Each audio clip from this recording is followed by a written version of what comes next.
नमस्कार दोस्तों, आप देख रहे हैं हेडलाइन इंडिया न्यूज़। मैं आपके साथ प्रशांत बघेल। तो आइए शुरू करते हैं खबरों का सिलसिला। अलीगढ़ से बड़ी खबर। अलीगढ़ चिलकोरा में सैकड़ों परिवार, एक विशेष समुदाय के गरीब परिवारों को उजाड़ने के लिए प्रशासन ने घरों पर लगाया निशान, जिसको लेकर गरीब जनता ने कांग्रेस नेता इंजीनियर आगा यूनिस के घर अपने बैनामे लेकर पहुंची और जनता ने मौके पर बुलाया और कहा कि बैनामा कराने के बाद भी हमें घर से बेघर किया जा रहा है। आगा यूनिस ने कहा कि अगर बैनामा गलत है तो सब रजिस्ट्रार के खिलाफ मुकदमा क्यों नहीं हुआ।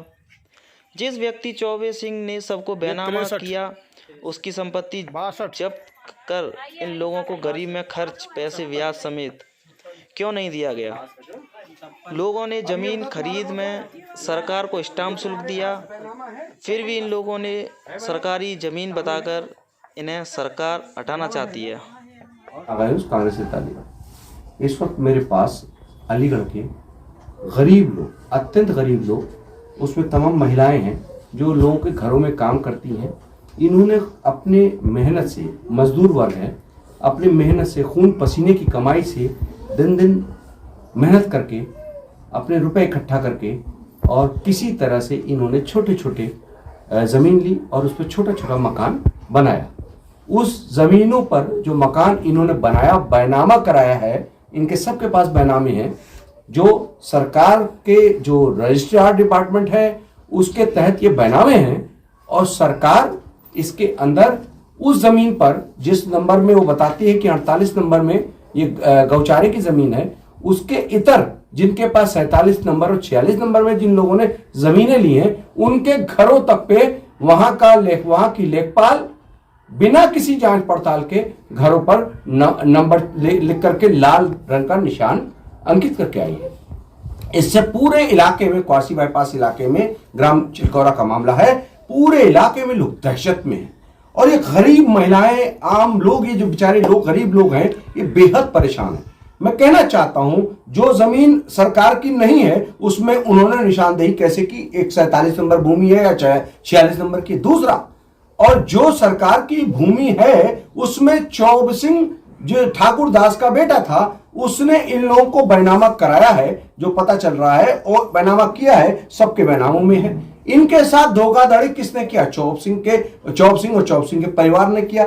इन्होंने अपने पैसे दिए तब बैनामा कराया। इनके साथ जो बैनामा कराने के बाद रजिस्ट्रार ने कैसे बैनामा कर दिया बिना किसी जांच पड़ताल के। ये 20-20, 30-30 सालों से वहां रह रहे हैं और एक तरफ दूसरी जो नकारात्मक राजनीति है, चूंकि ये एक अल्पसंख्यक समुदाय से आते हैं लोग, तो इस तरह से भाजपा जो आरएसएस का एक एजेंडा है, घृणा और नफरत की राजनीति को परोसना, इसी के तहत वहां कुछ छुटभइये नेता जो वहां अपनी उफान कर रहे हैं और जो सांप्रदायिक सद्भावना को बिगाड़ने के लिए बार बार ये कह रहे हैं कि ये लोग मेरे लिए घातक हैं। तो मैं पूछना चाहता हूं कि अगर तुम्हारे लिए ये घातक हैं तो तुम ये सत्य करो कि इन्होंने तब कब ये घातक बने। और ये गरीब मजदूर लोग जो रोजी रोटी के लिए परेशान हैं, उनको तुम घातक बताते हो। शर्म नहीं आती तुम्हें? एक पैसे की भी तुम्हें शर्म नहीं है। और मैं कहना चाहता हूं पुलिस प्रशासन से, ऐसे उन लोगों के खिलाफ तुरंत का तुरंत गंभीर धाराओं में मुकदमा दर्ज किया जाए जो लोग इस तरह की अफवाह फैला करके इन गरीबों का घर उजड़वाना चाहते हैं। और मैं सरकार से कहना चाहता हूं कि जो प्रधानमंत्री ने लाल किले की प्राचीर से 2022 में यह कहा कि हाउसिंग फॉर ऑल देंगे, वो एक झूठा वादा तो था ही था। आपने 2023 तक लोगों को मकान नहीं दिया, लेकिन जिन्होंने अपनी मेहनत से, अपने पैसे से, मेहनत की कमाई से अपने घर बनाए, उनका घर कैसे उजाड़ने निकलोगे? क्या बुलडोजर इन गरीबों की बस्ती पर चलेगा जिसके लिए निशानदेही हुई है? तो मैं कहना चाहता हूं ये गरीबों के साथ हम खड़े हैं, क्योंकि गरीबों को बसाना, गरीबों के लिए जमीन देना ये सरकार का काम है। क्योंकि सरकार ने खुद कहा है, प्रधानमंत्री जी ने, हम घर देंगे, और यहां घर उजाड़ने की बात आ रही है। बात यह है कि एक तो यहां पर 2-3 मामले हैं। एक तो वो जमीन जो जमीन सरकार की नहीं है उसमें निशानदेही क्यों?